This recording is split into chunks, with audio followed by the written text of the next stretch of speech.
যখন পাকিস্তানের অর্থনীতি ধীরে ধীরে ঘুরে দাঁড়াতে শুরু করেছিল, ঠিক তখনই ভারতের সঙ্গে শুরু হয় নতুন করে সামরিক উত্তেজনা।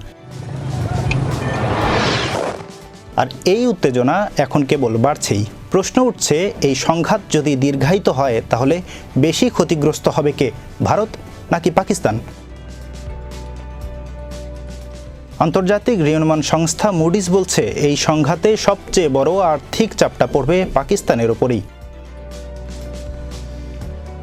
যুদ্ধ দীর্ঘ হলে পাকিস্তানের অর্থনৈতিক সংস্কার কার্যক্রম বাধাগ্রস্ত হবে, ব্যাহত হবে প্রবৃদ্ধি, আর ফের চাপে পড়বে বৈদেশিক মুদ্রার রিজার্ভ। যদিও পাকিস্তানের অর্থনীতিতে কিছু অগ্রগতি হচ্ছিল, মূল্যস্ফীতির চাপ কমছিল, রিজার্ভ কিছুটা বাড়ছিল, আর IMF-এর $700 কোটি কর্মসূচি থেকে তারা পেয়েছে $100 কোটি নগদ সহায়তা। কিন্তু যুদ্ধ পরিস্থিতির কারণে এখন নতুন করে আন্তর্জাতিক ঋণ পাওয়া হয়ে উঠবে কঠিন। এদিকে ভারতের ওপরও যুদ্ধের প্রভাব আছে, তবে তা তুলনামূলকভাবে কম, কারণ পাকিস্তানের সঙ্গে ভারতের অর্থনৈতিক সম্পর্ক খুবই সীমিত। 2024 সালে ভারতের রপ্তানি মাত্র 0.44% গেছে পাকিস্তানে। তবে সংঘাত দীর্ঘায়িত হলে ভারতের প্রতিরক্ষা ব্যয় বাড়বে, আর তার প্রভাব পড়তে পারে সরকারের বিনিয়োগ পরিকল্পনায় ও সামগ্রিক প্রবৃদ্ধিতে। তবুও অভ্যন্তরীণ ভোগ ও সরকারি প্রকল্পের জোরে ভারতে প্রবৃদ্ধি মোটামুটি স্থিতিশীল থাকবে বলেই মত দিয়েছে মুডিস।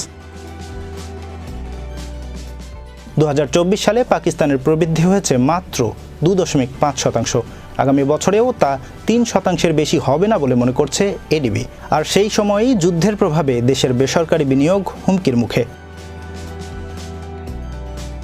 ভারত সিন্ধু নদ পানি চুক্তি স্থগিত করায় পাকিস্তানে পানি প্রবাহ কমে যাবে, ফসল উৎপাদন ক্ষতিগ্রস্ত হবে, ফলে খাদ্য নিরাপত্তাও এখন প্রশ্নের মুখে।